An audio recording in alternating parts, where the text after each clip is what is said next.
Blasters Kochi വിട്ട് ഗുവാഹത്തിയിൽ ഇറങ്ങി തുടങ്ങിയ അന്ന് തുടങ്ങിയ ശാപമാണ്. ഇതുവരെ ഇന്ത്യൻ സൂപ്പർ ലീഗിൽ വിജയ വരൾച്ച എന്ന് പറയുന്ന ഒരു പ്രതിഭാസം ഇത്ര രൂക്ഷമായിട്ടുണ്ടോ എന്ന് ചോദിച്ചു കഴിഞ്ഞാൽ അത് ഉറപ്പിച്ച് പറയാൻ ഇത്തിരി സംശയമാണ്. കഴിഞ്ഞ 5 മത്സരങ്ങളിലായിട്ട് ഒരു ടീമിന് പോലും 3 പോയിന്റ് സ്വന്തമാക്കുവാൻ ഇന്ത്യൻ സൂപ്പർ ലീഗിൽ കഴിഞ്ഞിട്ടില്ല.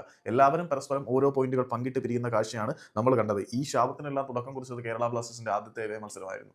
നോർത്ത് ഈസ്റ്റ് യുണൈറ്റഡും കേരള ബ്ലാസ്റ്റേഴ്സും തമ്മിൽ ഗുവാഹത്തിയിലെ ഇന്ദിരാഗാന്ധി അത്ലറ്റിക് സ്റ്റേഡിയത്തിൽ വെച്ച് കേരള ബ്ലാസ്റ്റേഴ്സിന്റെ ആദ്യ അവേ മത്സരത്തിൽ ഏറ്റുമുട്ടുമ്പോൾ രണ്ട് ടീമുകളും ഓരോ ഗോളുകൾ വീതമടിച്ച് സമനില പാലിച്ച് പിരിയുകയായിരുന്നു. പിന്നീട് ഇങ്ങോട്ട് 5 മത്സരങ്ങളായപ്പോഴും കേരള ബ്ലാസ്റ്റേഴ്സ് മാത്രമല്ല, നോർത്ത് ഈസ്റ്റ് യുണൈറ്റഡ് മാത്രമല്ല, ഇന്ത്യൻ സൂപ്പർ ലീഗിൽ ഒരു ടീമും വിജയം കണ്ടിട്ടില്ല എന്നുള്ളത് ഒരു ദുരന്ത യാഥാർത്ഥ്യമായിട്ട് അവിടെ അവശേഷിക്കുന്നു എന്നുള്ളത് എടുത്തു പറയേണ്ടതാണ്.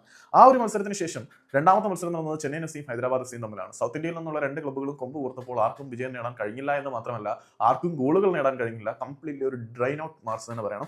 0-0 സമനില. അതിനുശേഷം ഒക്ടോബർ 2-ാം തീയതി മുംബൈ സിറ്റി എഫ് സിയും ബംഗളൂരു എഫ് സിയും തമ്മിൽ ഏറ്റുമുട്ടിയപ്പോൾ ഗോൾ മഴ പെയ്യുമെന്ന് ആരാധകർ എല്ലാവരും കരുതിയിരുന്നു. പക്ഷേ അവിടെയും ഗോളുകളൊന്നും പിറന്നേയില്ല. ഗോൾ രഹിതമായിട്ടുള്ള ഒരു സമനിലയാണ് നമ്മൾ അവിടെ കണ്ടത്. അതിനുശേഷം ഒക്ടോബർ 3-ാം തീയതി കേരള ബ്ലാസ്റ്റേഴ്സ് വീണ്ടും കളിക്കളത്തിലേക്ക് വന്നു. തുടക്കം, അതായത് കേരള ബ്ലാസ്റ്റേഴ്സ് ആണല്ലോ ഈ വിജയ വരൾച്ചയ്ക്ക് തുടക്കം കുറിച്ചത്. അപ്പം കേരള ബ്ലാസ്റ്റേഴ്സിനെ കൊണ്ട് തന്നെ ആ വിജയ വരൾച്ചയ്ക്ക് ഒടുക്കവും കുറിക്കാൻ കഴിയുമെന്ന് ആരാധകർ വിശ്വസിച്ചിരുന്നു. കളി തുടങ്ങി തുടക്കത്തിൽ തന്നെ കേരള ബ്ലാസ്റ്റേഴ്സ് 2 ഗോളുകളുടെ ലീഡ് എടുത്തു. പക്ഷേ കലങ്കയുടെ വീരന്മാർ 2 ഗോളുകൾ മടക്കിയടിച്ച് കളിയെ സമനിലയിൽ എത്തിച്ചു. ആ ഒരു കളി അങ്ങോട്ടെത്തി. അതിനുശേഷം ഇന്നലെ നടന്ന മത്സരം 3-3 സമനിലയിലായിരുന്നു പിരിയുന്ന കാഴ്ച കണ്ടത്. എഫ് സി ഗോവയും നോർത്ത് ഈസ്റ്റ് യുണൈറ്റഡും തമ്മിൽ ഏറ്റുമുട്ടിയപ്പോൾ നോർത്ത് ഈസ്റ്റ് യുണൈറ്റഡ് തുടങ്ങി വെച്ച ശാപം, നോർത്ത് ഈസ്റ്റ് യുണൈറ്റഡും ബ്ലാസ്റ്റേഴ്സും തുടങ്ങി വെച്ച ശാപം ബ്ലാസ്റ്റേഴ്സിന് തീർക്കാൻ കഴിയും എന്ന് കരുതി അവർ തീർത്തില്ല. എന്നാൽ പിന്നെ മറുവശത്തുണ്ടായിരുന്ന നോർത്ത് ഈസ്റ്റ് യുണൈറ്റഡ് തീർക്കുമെന്ന് കരുതി നോർത്ത് ഈസ്റ്റ് യുണൈറ്റഡിനും കഴിഞ്ഞില്ല. അങ്ങനെ കെട്ടുപൊട്ടാത്ത സമനിലകളുമായി വിജയ വരൾച്ചയുടെ ഒരു വേനൽക്കാലത്തിലൂടെയാണ് ഇന്ത്യൻ ഫുട്ബോൾ കടന്നു പോകുന്നത്.